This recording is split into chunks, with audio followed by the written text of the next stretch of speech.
How to fix NVIDIA Installer Failed in Windows 11. For the first step, you want to go to search and type in check for updates. Click on it. Once you're on this, you want to click on check for updates.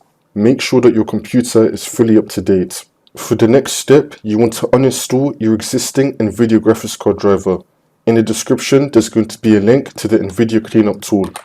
Go to this link, which will then download the NVIDIA cleanup tool. Click on this, and then click on yes, and then click on accept, and then click on yes. It will remove all NVIDIA software and drivers. Click on yes.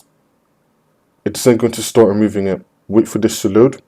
Once that's been done, click on OK, and then click on yes to restart your system, and then come back into Windows.